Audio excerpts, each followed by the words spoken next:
Okay. Yeah, thank you very much for the opportunity to talk about thermoplastic composites and the TPRC in the Dominio workshop. Very happy to be here. Yes, so just introduction of the TPRC. We're a research center focused totally on thermoplastic composites and only on thermoplastic composites. So, for example, we don't have a freezer to store thermoset prepreg, for example. We were created in 2009, just a professor, a technician, and a PhD student at first, starting at the University of Twente, which is very close to our facilities. And by now, we've grown to say staff of 30, which includes our PhD researchers, and added to that between 5 and 10 master and bachelor students. So on a good day, we're with 40 people in our laboratory.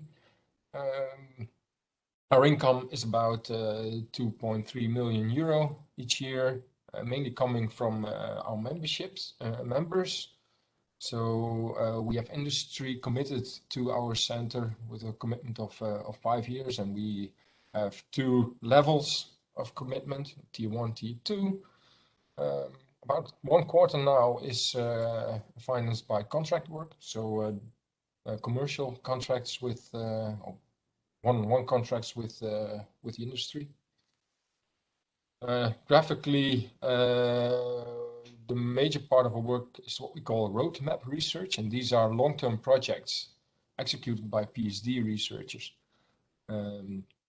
of which the knowledge created is shared with all of our members. We have a legal entity called the Foundation of TPRC, and it's not owned by one university, for example. It's we have different industrial partners that are part of this foundation. And for example, myself, I am on the payroll of this foundation, and the IP is then distributed, licensed to our members. We also do one-on-one projects where the knowledge is developed for the company that orders the research. And we have also developed 2 trainings. So a general course on thermoplastic composites. It can be for thermoset engineers, people from other industry, or salespeople, for example. We talk about the ins and outs of the thermoplastic composites market, and basic technology, a little bit of material science and processing. And we have also developed a more advanced level course on stamp forming. And we're going to release a course on welding or joining in the second half of this year. And bilateral work and trainings are also offered to companies or institutes that are not a member of the TPRC consortium. We started in 2009, created by Boeing, Torre, which was then called Tenkate, Fokker, and the University of Twente with the help of the local province. And then we gradually grew, especially end of 2016, start of 2017, Boeing announced to the supply chain that they would be incorporating thermoplastic composite parts in their future aircraft. So that attracted more of the supply chain, which is nicely distributed, say from material manufacturer to OEM, from small parts to structures. And as you may notice, competitors are jointly working in this center. And we have material manufacturers like Torre, Solvay, Victrex, working together on basic developments here. We have the larger manufacturers, the tier 1 suppliers to Boeing and Airbus, like Spirit and Collins. There's a little bit of consolidation taking place. You might have heard that DTC has been acquired by Collins Aerospace, and 1.5 year Daher bought KVE. So in that sense, we are losing members. It's a nice development showing that this industry is maturing. So smaller companies getting taken over by the larger ones. If we look at the design process material triangle, we characterize material specifically for processing. So we are not developing allowables or measuring allowables for design, but it's more what in the material drives a certain process. How do process and material interact? And based on that, on the processability, how can we help, for example, a material manufacturer to optimize materials, if that is possible? We always work 50-50 on numerics and material characterization.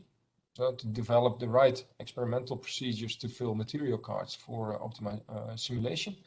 And we develop simulation tools that are not present yet, very specifically for thermoplastic composites. We've done that in the past with simulation tools for stem forming, which has commercialized in the form of any form. We're still developing material characterization tests here. Same goes for fiber placement, autoclaving, consolidation, overmolding, and joining by welding. So we try to help our partners with the right tools for process design. And with that, we can also help the designers. Often we get the question, can this thermoset composite part be replaced by a thermoplastic version? Usually, I mean, the basic design with carbon fibers is not that different, although the manufacturing poses quite a lot of limitations on thermoplastic composite parts, and you really have to know that. And you really need the interaction between, say, conventional thermoset designers and thermoplastic composite process engineers. And this is what our roadmap focuses on already since almost 13 years. So process material interaction on the fundamental level, so that facilitates also the cooperation of competitors within this consortium. Everything is still very far away from the final application. Not that IP sensitive. And you will find a lot of our work being published in scientific journals. So if we look at the projects, they're all defined around the manufacturing route involved with thermoplastic composites. So from raw materials to pre-preg, laminate, blank component, and welded assembly. We usually start on the pre-preg level. We do not manufacture pre-preg, so we purchase qualified materials from Solvay, Toray, or Victrex, and we then convert to semi-finished product or part. And consolidation is one of the key things. So meaning making sure every single filament is wetted out and there are no voids present in the final application. You can always achieve that using the autoclave, but majority of our work is trying to move away from the autoclave to increase production times and increase production efficiency. So we're doing quite a lot of work on vacuum bag only consolidation with thermoplastic composites, which is quite challenging. We have worked on in situ consolidation using the fiber placement machine. Then that was a project of a couple of years ago. Then we moved to two-step process, so fiber placement, so relatively fast fiber placement combined with vacuum bag only consolidation. And now we recently started a project to start to work on in situ consolidation with fiber placement robot again. And just to fill the complete toolbox in this sense and to provide the builders of aircraft or parts the relevant tools so they can choose which one is best suits their production process best. We've got a Coriolis robot with laser-assisted fiber placement head. Forming is state of the art. It's maybe one of the most conventional processes used for thermoplastic composites, and the parts are flying. Say 10 years ago, mainly on they were fabric-based, thin-walled shells for secondary application, and we are really trying to move to the primary structure with thicker ribs, maybe 10 millimeters or thicker, more complicated shapes, and complicated with the thermoplastic composite is already a slightly doubly curved part with a couple of joggles. Yeah, we've developed simulation tools and material characterization tests for that, and we are now expanding this work with, for example, injection overmolding, where we combine injection molding simulations with stem forming simulation and structural analysis. And next step is also, for example, tailored blank forming. So conventionally, you would cut a laminate into blanks. You have a laminate of uniform thickness, and you stem form a part. With tailored blanks, we use the fiber placement machine to put tape there only where it's needed for the load case, and then we stem form the tailored blank.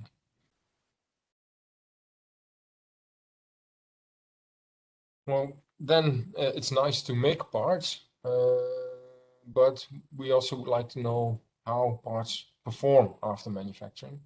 And one thing is, for example, the degradation of the material. So we have different steps, maybe 5 times of heating to well above the melting temperature and cooling. So every time you might lose a bit of the performance of the polymer.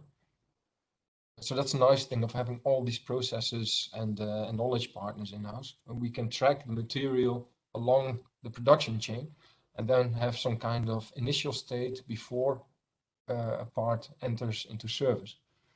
So that's thermal stability.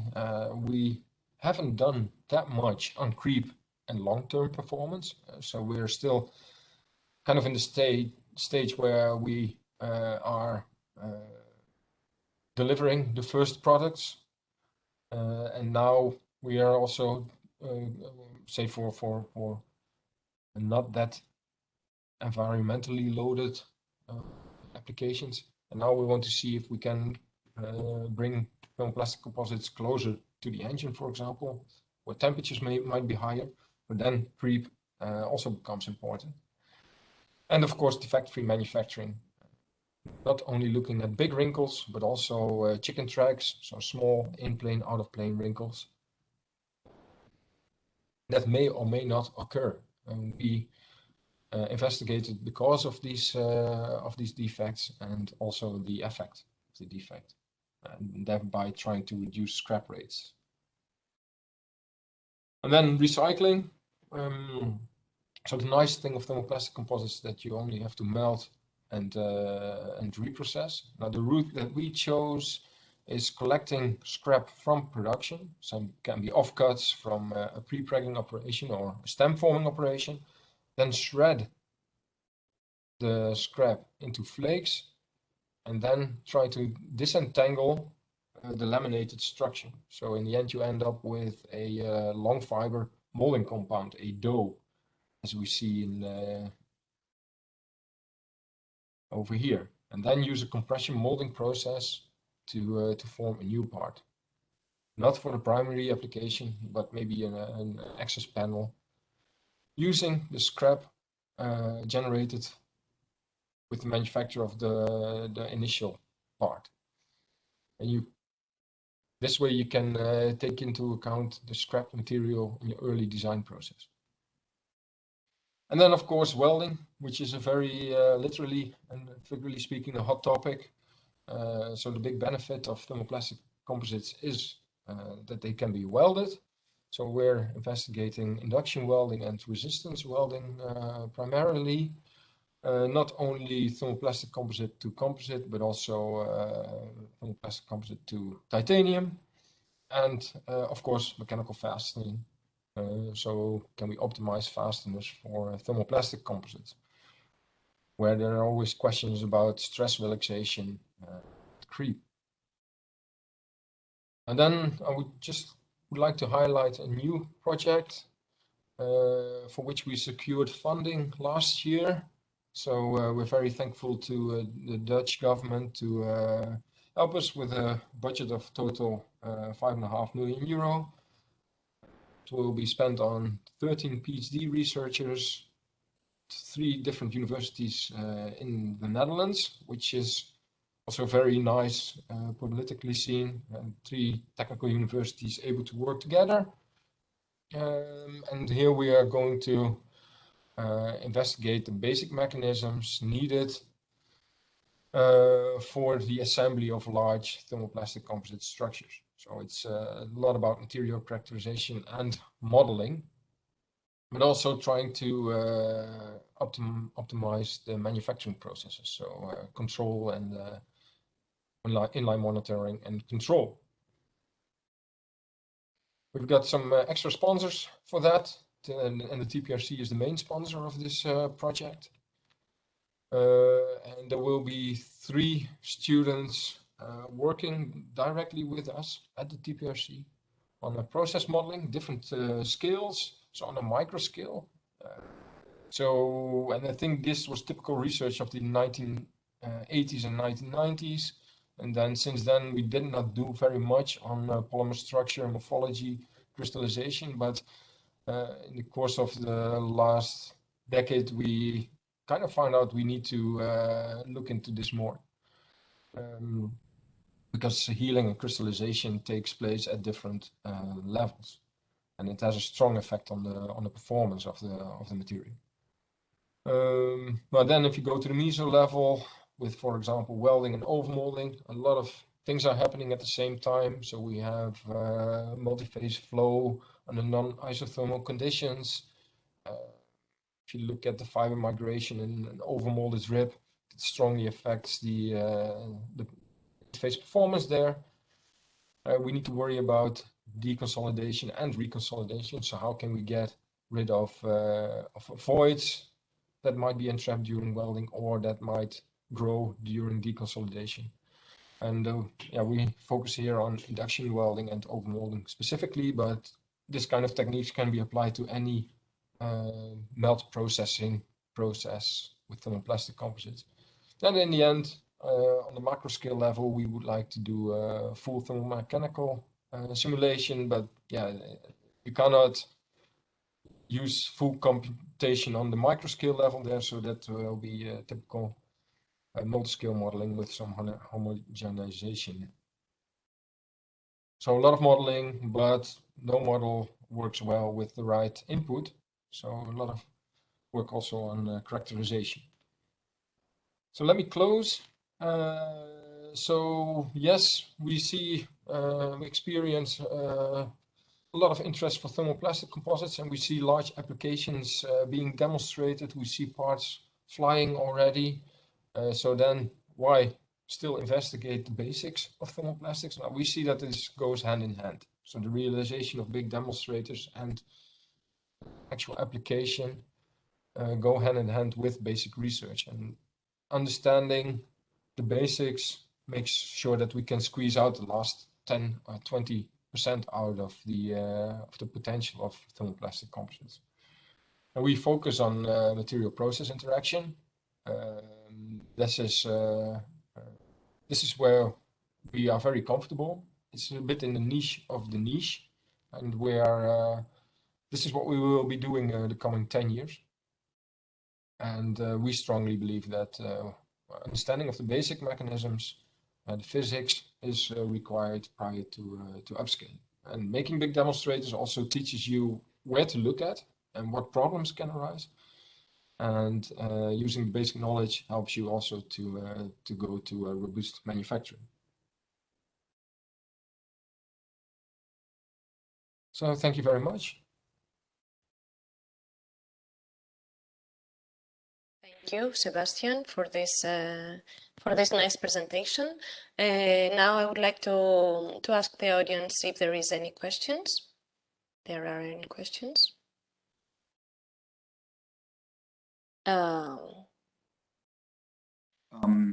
Well, thanks, Sebastiaan, for the presentation. I guess that we have also a large slot for a roundtable later.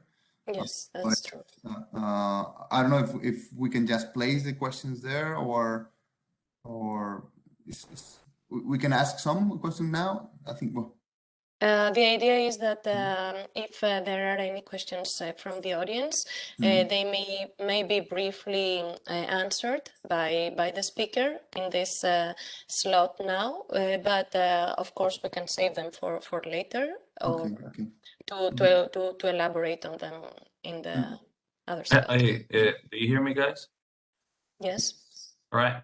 I have a couple questions I am concerned about. First of all, what I can see of all the advancements they are doing in the Netherlands are basically related to working without autoclave and achieving or performing the autoclave. Yet again, what I see is all the errors of manufacturing of not using autoclave are presented or standardized in the final products based on the deformation of the composites and carbon fiber. The veins that you can see through probably chromatography or ultrasound or X-ray, I don't know what technology did they use to detect that. So hence, if you have a clear roadmap to solve those issues without autoclave, which one would be them? And how can those roadmaps that you guys are planning to develop in the next 10 years, 5-10 years, are going to increase the cost of production toward and in comparison benchmarking with the autoclave, which so far has proven itself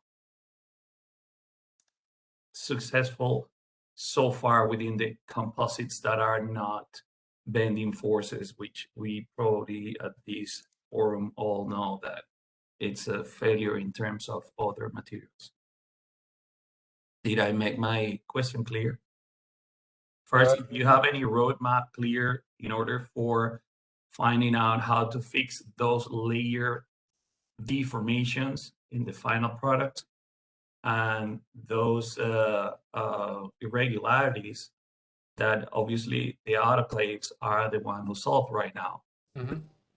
How do you plan to attack those? It's obvious in your presentation, I saw it, you are perfectly aware when you are welding to composites, you know, there's a deformation of layers, there is a irregular configuration, there are bubbles, and which you eventually can vacuum around, but then again, that is autoclave all over. So do you have any clear map to without increasing the cost, keeping competitive or lower than the cost of using autoclaves? Do you have a clear map from 5 to 10 years in order to solve those, not increasing your cost of operations? Yes, yeah. So that's why we so for welding, we first must understand what drives these defects, and that's something yeah, we tackle with both the experimental research and the modeling, and doing experiments. And the experiments are all on the scale up to 1 meter. No, but then moving away from the autoclave, you have to go through the complete manufacturing cycle. So from AFP to AFP in situ, give you a shell, for example.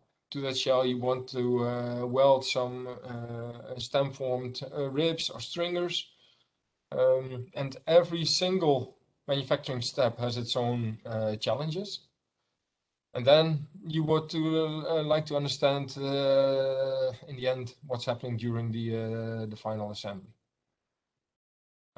So for us, that means for every step, we first have to solve these problems incrementally. Sorry to interrupt. Maybe we can elaborate on this later, if just to make sure that we keep the schedule. Yep. Okay, thank you.